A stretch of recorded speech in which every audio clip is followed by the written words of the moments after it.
ಆರಂಭವಾಗುತ್ತಿದ್ದಂತೆ ಮುಂಗಾರಿನ 60 ದಿನಗಳ ಕಾಲ ಆಳ ಸಮುದ್ರ ಮೀನುಗಾರಿಕೆಯನ್ನು ನಿಷೇಧ ಮಾಡಲಾಗಿತ್ತು. ಈಗ ಏನು ಆಗಸ್ಟ್ 1ರಿಂದ ಮೀನುಗಾರಿಕೆ ಮತ್ತೆ ಪ್ರಾರಂಭ ಆಗುತ್ತಿದೆ.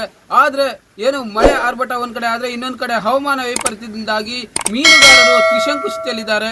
ಈಗಾಗಲೇ ಏನು ಎಲ್ಲ ಸಿದ್ಧತೆಗಳನ್ನು ಮಾಡ್ಕೊಂಡಿದ್ರು ಸಹ ಮೀನುಗಾರಿಕೆ ತೆರಳಬೇಕೋ ಇಲ್ಲೋ ಬೇಡವೋ ಎನ್ನುವ ಗೊಂದಲದಲ್ಲಿದ್ದಾರೆ. ನಾವೀಗ ಬೈತ್ಕೂಲ್ ಮೀನುಗಾರಿಕಾ ಬಂದರದಲ್ಲಿದ್ದೀವಿ.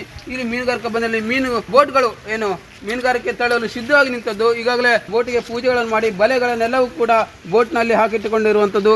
ಬೋಟನ್ನು ಕೂಡ ನೂರಾರು ಸಂಖ್ಯೆಯಲ್ಲಿ ಲಂಗೂರು ಹಾಕಿರುವಂಥದ್ದು. ಬಿರುಸಾದ ಮಳೆ ಹಾಗೂ ಒಂದು ಕಡೆ ಆದರೆ ಇನ್ನೊಂದು ಕಡೆ ಏನು ಆಳ ಸಮುದ್ರದಲ್ಲಿ ಹವಾಮಾನ ವೈಪರೀತ್ಯದಿಂದಾಗಿ ಮೀನುಗಾರಿಕೆ ನಡೆಸಲಾಗದಂತಹ ಸ್ಥಿತಿ ಉಂಟಾಗಿದೆ. ಹೀಗಾಗಿ ಮೀನುಗಾರರು ಕೂಡ ತ್ರಿಶಂಕು ಸ್ಥಿತಿಯಲ್ಲಿದ್ದಾರೆ.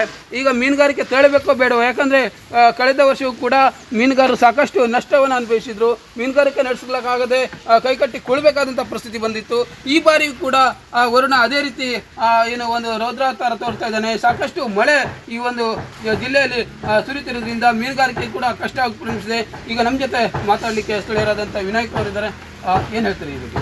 2 ತಿಂಗಳ ಬಿಡುವಿನ ನಂತರ ಮೀನುಗಾರಿಕೆ ಆಗಸ್ಟ್ 1ನೇ ತಾರೀಕಿಂದ ಉತ್ತರ ಕನ್ನಡ ಜಿಲ್ಲೆಯಲ್ಲಿ ಮೀನುಗಾರಿಕೆ ಸ್ಟಾರ್ಟ್ ಆಗ್ತದೆ. ಅಂದರೆ ಪಕ್ಕದ ರಾಜ್ಯ ವಾಸ್ಕೋ ಗೋವಾದಲ್ಲೂ 1ನೇ ತಾರೀಕು ಸ್ಟಾರ್ಟ್ ಆಗ್ತದೆ. ಅದ್ರ ಲೆಕ್ಕದಲ್ಲಿ 1ನೇ ತಾರೀಕು ಮೀನುಗಾರಿಕೆ ಎಲ್ಲ ಸಿದ್ಧತೆ ರೆಡಿ ಆಗಿದೆ. ಈ ಸಲ 15 ದಿವಸ ಮುಂಚೆ ಫಿಶಿಂಗ್ ಬೋಟ್ ಪೂಜೆ ಬ್ರಾಹ್ಮಣ ತನಕ ಪೂಜೆ ಗೀಜೆ ಎಲ್ಲ ಮಾಡಿ ಬಲೆ ಎಲ್ಲ ರಿಪೇರಿ ಮಾಡ್ಕೊಂಡು ರೆಡಿ ಹಾಕೊಳ್ಳೋದು. ಆದರೆ ಹವಾಮಾನ ವೈಪರೀತ್ಯದಿಂದ ಈ ಸಲ ಹೋಗುವುದು ಡೌಟ್ ಆಗಿದೆ. ಈ ಸುಮಾರು 4-5 ವರ್ಷದಿಂದ 2ನೇ ತಾರೀಕಿಂದ ತುಫಾನಾಗಿ ನಮ್ಗೆ 15ನೇ ತಾರೀಕಿನ ಮೀನುಗಾರಿಕೆ ಹೋಗಿದ ರೀತಿಯ ಪರಿಸ್ಥಿತಿ ಇರುತ್ತೆ. ಈಗ 1 ತಿಂಗಳಿಂದ ತುಫಾನ್ ಆಗ್ತಾ ಉಂಟು. ಈಗ 1ನೇ ತಾರೀಕಿನ ನಮ್ಮ ತುಫಾನ್ ಆದಂತ ನಮ್ಮ ಮೀನುಗಾರ ಹೇಳಲಿಕ್ಕಾಗಲಿಲ್ಲ ಅಂತ ಪರಿಸ್ಥಿತಿ ಆಗ್ತದೆ. ಮೀನುಗಾರಿಕೆ ನಂಬಿಕೆ ಇರೋದು ಆಗಸ್ಟ್ 1ರಿಂದ ಸೆಪ್ಟೆಂಬರ್ ತನಕ ಅಷ್ಟೇ ಹೆಚ್ಚು ಮೀನುಗಾರಿಕೆ ಸಿಗ್ತದೆ. ಈ 2 ತಿಂಗಳಲ್ಲಿ ಹೆಚ್ಚು ಮೀನುಗಾರಿಕೆ ನಂಬಿಕೊಂಡು ನಾವು ಎಲ್ಲ ರಿಪೇರಿಗೆ ಹಣದಿಂದ ಬ್ಯಾಂಕಲ್ಲಿ ಸಾಲ ಮಾಡಿ ಇವು 2 ತಿಂಗಳ ನಂಬಿಕೆಯಲ್ಲಿ ನಾವು ಇದು ಮಾಡ್ತೀವಿ ಅಮೌಂಟ್ ಹಾಕಿ. 2 ತಿಂಗಳ ಮೀನುಗಾರಿಕೆ ಆಗದಿದ್ದರೆ ಮೀನುಗಾರರ ಪರಿಸ್ಥಿತಿ ಇರ್ಲಿಕ್ಕಾಗದೇ ಇರೋ ರೀತಿಯಲ್ಲಿ ಹೆಚ್ಚು ಕಠಿಣ ಪರಿಸ್ಥಿತಿ ಇರ್ತದೆ. ಅದಕ್ಕಾಗಿ ಈ ಸಲ 1ನೇ ತಾರೀಕು ಸ್ವಲ್ಪ ಮಳೆ ಕಡಿಮೆ ಆದರೆ ಮೀನುಗಾರಿಕೆ ಮಾಡಿ ಒಂದು ಏನಾದರೂ ಮಾಡಬಹುದು ಅಂತ ಅನಿಸಿಕೆ ಉಂಟು. ಇದಿಷ್ಟು ಏನು ಮೀನುಗಾರರು ಹೇಳ್ತಿರುವಂಥದ್ದು. ಏನಂತಂದ್ರೆ ಆಗಸ್ಟ್ನಿಂದ ಸೆಪ್ಟೆಂಬರ್ವರೆಗೆ ಮಾತ್ರ ನಮಗೆ ಮೀನುಗಾರಿಕೆಗೆ ಹೆಚ್ಚಿನ ಅವಕಾಶಗಳಿದೆ. ಯಾಕಂತಂದರೆ ಆ ಸಂದರ್ಭದಲ್ಲಿ ಮೀನುಗಳು ಹೇರಳ ಸಿಗೋದ್ರಿಂದ ನಮಗೆ ಸ್ವಲ್ಪ ಲಾಭದಾಯಕ ಆಗ್ತದೆ.